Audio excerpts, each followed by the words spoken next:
Okay, it is currently 12:55 p.m. on November 3rd, 2011, and we are currently in Elliott Basement. I am with a teacher here, Mr. Reid. And now I'm going to ask the subject some structured interview questions. What was your path to the academy? Highway 70. No. What was my path? Well, I was living in Washington, Missouri, and working at a high school in St. Louis, and it was not a good fit for me. So I decided I needed to uh, apply my trade someplace else. I mean, I was pretty convinced that I still wanted to teach and teach Spanish and teach young people. I've been also teaching part time on a community college. So I started looking for a new job, and actually I interviewed uh, in the greater St. Louis area and did not land a job. So then I broadened my scope and I started looking at community colleges and certain high schools within kind of a 200 to 300 mile radius of where I lived, and um, applied to a number of schools and was granted an interview at the academy and then was a phone interview and then was granted an on-campus interview. Came for that, and then I was offered a job in early June of 2011, and so after about a little less than a week of pondering it, I decided to accept the job, and so here I am. So, but I started teaching in 1980, so I've been teaching high school and community college, actually for that matter, for 31 years. Just for the record, when did you start teaching here? Uh, August of 2001. What aspects of your work at the academy have had the greatest meaning for you? Certainly the collegiality with my colleagues. I really get along with a lot of my fellow teachers here, administrators. I really enjoy that and appreciate that sense of not only respect and trust, but also just being able to socialize with uh, fellow teachers and people who have an appreciation for a, a strong and structured learning and teaching environment. And I also really enjoy my interaction with students, both in the classroom and as learners, but also outside the classroom, just as young people. I mean, I've been teaching young people for a long time, and so I enjoy that that dynamic, that opportunity to be able to just kid around or play ping pong or have serious talks with, or light talks for that matter, with young people. I mean, I'm a father of 3 young girls, so I kind of know what it's like to be around teenager and young adults, and so I get to do this for a living. It's kind of neat. Uh, what do you wish you had known about the academy before you began working here? Hmm. I wish I'd known a little bit more about what colloquium is. I'm still not quite sure what it is. I mean, I'm working at it. I mean, I think I understand it. I just, um, but probably I wish I knew a little more about maybe what the expectations are of it, and even for that matter, what the mission of it is. I mean, I mean, I know it's to do something that's scholarly, intellectual, that's not tied to a particular discipline like history or science or humanities or math. I mean, um, but so that's. But like I said, I was offered the job in early June. Came here at the end of July. So, my bigger concerns were, you know, making the switcheroo to a new school, new town, find a place to live, packing up and leaving and all that. So it didn't really dawn on me that much to ask, well, what's all this colloquium? What's colloquium about? But and that's something that's probably it's more of an evolution. I kind of figured out as I go along, and that's okay. I can adapt to that. So. How does the social dynamic of the academy workplace compare to that of your previous workplace?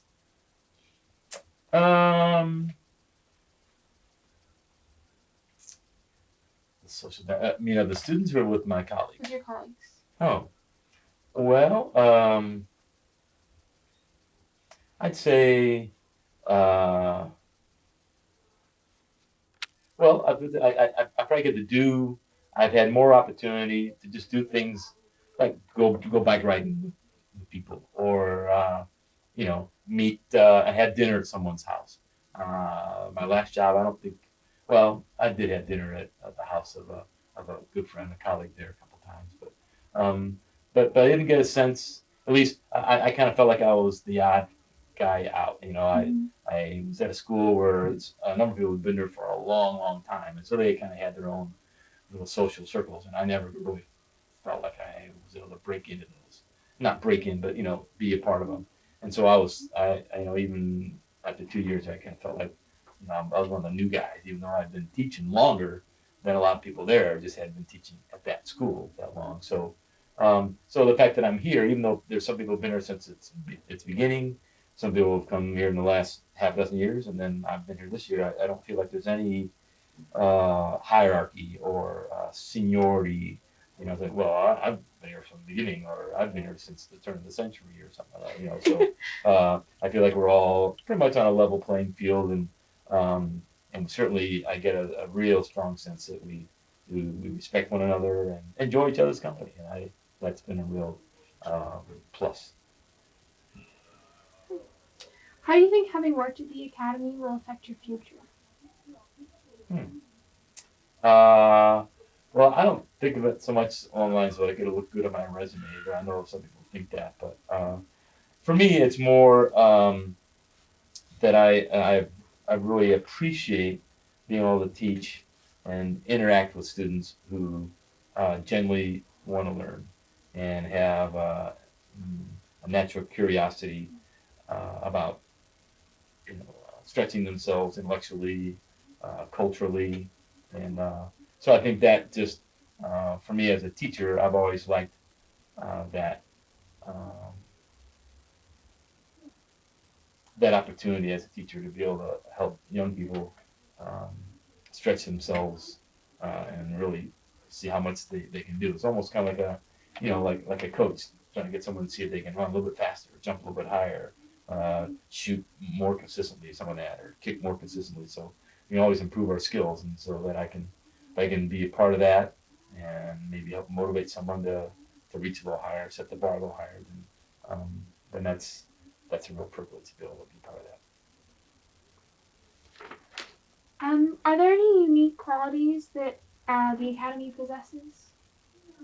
Well, certainly the fact that it's a residence program, the students live here, so this is your world, So whereas where I've taught before, it's people check in for the day and then they check out, and in a sense you do that here too, because you don't live in the school building, but you're here, and so your social life is kind of determined by the people you live with and study with, and um, get involved in other activities.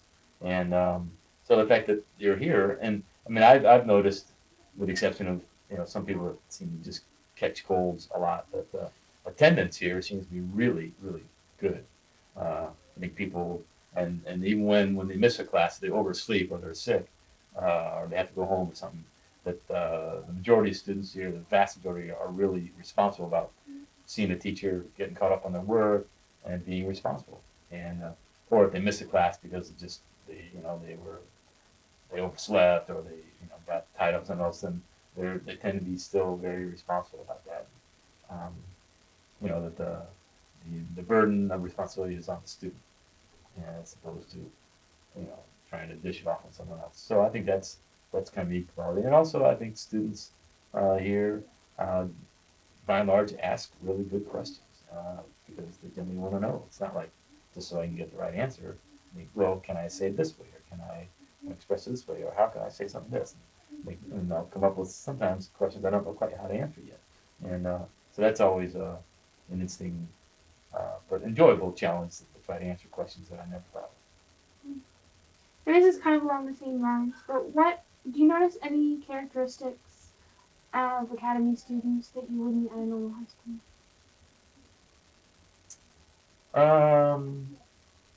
A normal high school. I'm trying to remember what normal is. As opposed to abnormal. Hmm. Uh, yeah, I guess so. I mean, I think, a lot of other high schools, their identity is very often tied to to the immediate community. If it's a small town, they all kind of identify with that small town, or they're not from that small town, and sometimes they feel, like they're not part of the in crowd. Or if they're, if they're an inner city school, then they identify with that inner city environment or neighborhood. Whereas at the academy here, the only common bond that all the students have, you know, geographically is they're all from the same state. But that's pretty broad.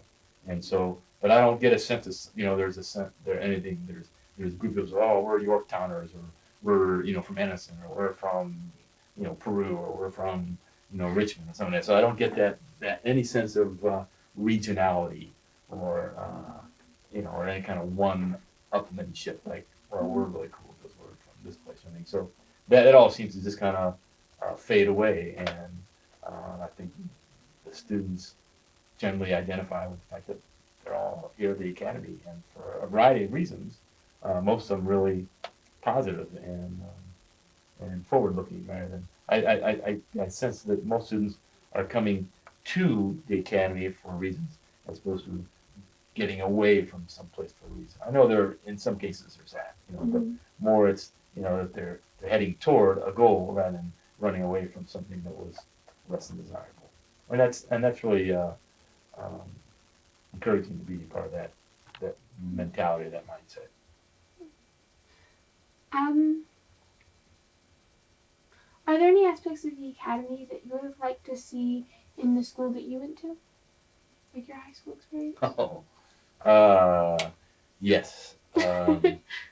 Respect for one another, certainly respect for adults, authority, respect for certainly each other, uh, toward toward and respect for the opposite sex, respect for diversity. Um, I really feel people here can be themselves without thinking they're going to get ridiculed or discriminated against.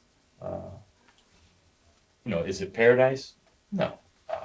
But I do, uh, I, I really do feel strongly that um, I think teachers are allowed to teach the way and style they're comfortable with, and that it's authentic, and that students uh, are allowed to learn, um, and there are different styles of learning, and that the two forces can work together. And I don't get a sense that. And I guess one of the things I tell my friends is that that from day one I've got a real strong signal that that people respect one another. That students respect teachers, teachers respect students, administrators respect their faculty. They get along with them, and they're able to talk to them, be transparent. They can talk about if it's a legitimate concern. They can be upfront about that, not have to dance around it. Um, and that they can also give praise and support for things that are done well. Um, so that's one of the things that's really been appealing to me since I've been here. Is that I feel I have a lot of support from my colleagues and my administrators, and that the students uh, respect me for what I am. I'm a teacher. I'm an adult, and I'm professional about what I do, and that's really quite gratifying. Mm-hmm. If you could change anything about the academy, what would you change? Besides more heat down here, let's see. I know it always says better buildings. That's a little bit of part of the adventure, I mean, I'm sure there'll be some days in the dead of winter when walking from here over to Burris is not a pleasant experience, but I think I would change. Um, I don't know. I mean, I wish. Well, no, I don't want to get into that.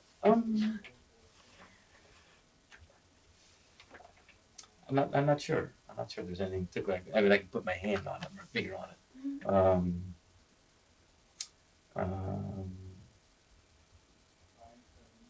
maybe there was. Well, I'll be blunt. If we made a little more money, teachers Yeah. I think are underpaid.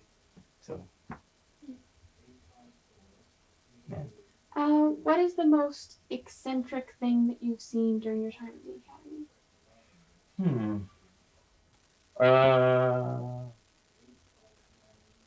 Besides the like wild colored hair, and that's not a big deal. There was some kid, I don't know if he was a academy or Burris kid wearing a tiger tail for a long time. Was he a Burris or do you know what I'm talking about? No. He kept wearing a tiger tail, and I was like, okay, a little odd. Um,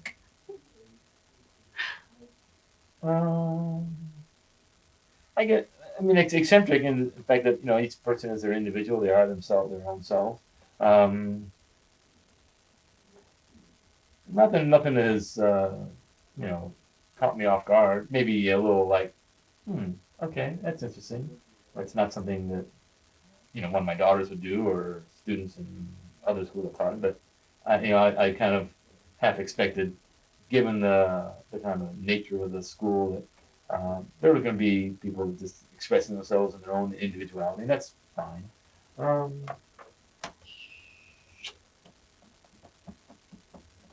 Yeah, well, really on really cold days, and people wearing really short shorts on a cold day. I'm going, it's probably not the healthy thing, but whatever. I'm not your dad, and I'm not certainly not your mother, so I'm not gonna tell you how to dress. But so yeah, probably just some instinct outfits, and that's pretty tame. That's all. Yeah.